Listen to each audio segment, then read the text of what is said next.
আবু হুরায়রা রাদিয়াল্লাহু তাআলা আনহু বলেন, সামি'তু রাসূলুল্লাহি সাল্লাল্লাহু আলাইহি ওয়াসাল্লাম ইয়াকুল, আমি নবীজিকে একটা হাদিস বলতে শুনেছি। কি হাদিস? আল্লাহর নবী বলেন, কানা রাজুলান ফি বানি ইসরাঈল মুতাওয়াকিয়াইন। আল্লাহর নবী বলেন, বনি ইসরাইলের দুই বন্ধু ছিল, দুই বন্ধু।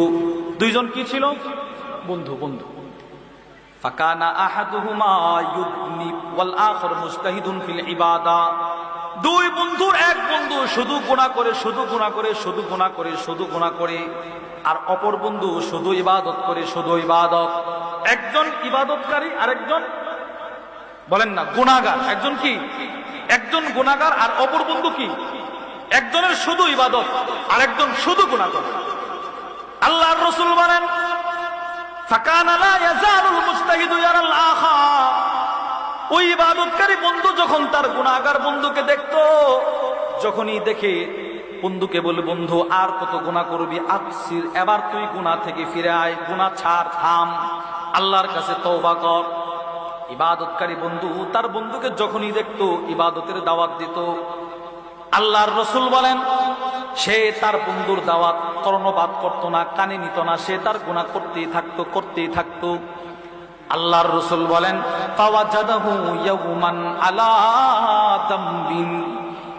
একদিন তাকায় দেখে গুনাহগার বন্ধু রাস্তায় গুনাহ করতেছে।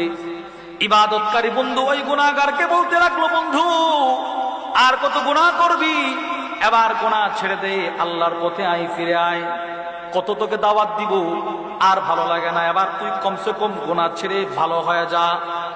রাগের মাথায় তার গুনাহগার বন্ধু ইবাদতকারী বন্ধুকে বলে ফেললো, খাল্লিনি ওয়া রাব্বি, তুমি আমাকে আমার রবের পথে ছেড়ে দাও, আমাকে দাওয়াত দেওয়ার কোনো দরকার নাই, যা বেটা তুই তোর কাজ কর। আরো কঠিন কথা বলে ফেলছে, আবু ইস্তা আলাইয়া রাকিবা, তোকে কি আল্লাহ তাআলা আমি কি করি না করি এটা দেখানোর জন্য পাঠাইছে নাকি? যা বেটা তুই কি ইবাদত কর, আমি গুনাহি করব। এবার ইবাদতকারী বন্ধু রাগ হয়ে গেছে। আল্লাহর নবী বলেন, ইবাদতকারী আবেদ রাগ হয়ে তার গুনাহগার বন্ধুকে একটা অভিশাপ দিয়ে দিল। কি সেই অভিশাপ? ইবাদতকারী বন্ধু বলল, ওয়াল্লাহি লা ইয়াগফিরুল্লাহু লাক, আল্লাহর কসম, আল্লাহ তাআলা তোর মতো গুনাহগারকে কখনো ক্ষমা করবে না। নাউজুবিল্লাহ বলেন। ইবাদতকারী গুনাহগারের এই কথাটা বলছে, ওয়ালা ইউদখিলুকাল্লাহুল জান্নাহ, আল্লাহ তাআলা তোকে কখনো জান্নাতে ঢুকাবে না। নাউজুবিল্লাহ বলে না। তোরে আল্লাহ ক্ষমা করবে না, তোকে আল্লাহ জান্নাতও দিবে না, এই একটা কথা বলছে।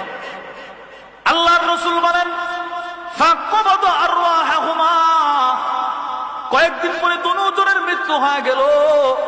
ফাদ্দামা ইনদা রাব্বিল আলামিন, দুজনকে আল্লাহ তাআলা আল্লাহর সামনে হাজির করলেন, কাঠ গড়ায় দাঁড় করাইলেন।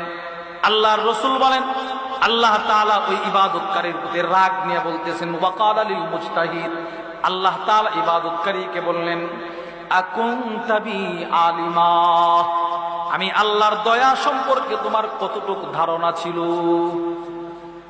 আমি আল্লাহ তাআলার দয়ার সাগর কত বিস্তৃত, তোমার কতটুকু ধারণা ছিল তুমি বলো?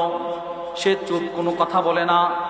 আল্লাহর রাসূল বলেন, আল্লাহ তাআলা ওই ইবাদতকারীকে একটা ধমক দিয়ে বলতে লাগলো, আও কুনতা আলা মা ফি ইয়াদি কাদিরা, আমি আল্লাহর হাতে যে ক্ষমতা আছে ওই ক্ষমতা কি তোরও আছে নাকি?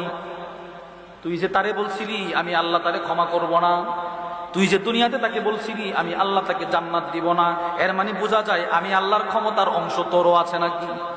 সে মাথা নিচু করে দাঁড়ালো, ওই গুনাহগারকে ডাক দিয়ে বলবে, ইযহাব ফাদখুলিল জান্নাতা বিরহমাতি, যা বান্দা যা, আজকে তুই আমি আল্লাহর রহমতের চাদরটা শরীরে দিয়ে আমার বানানো জান্নাতে চলে যা, তুমি জান্নাতে চলে যাও।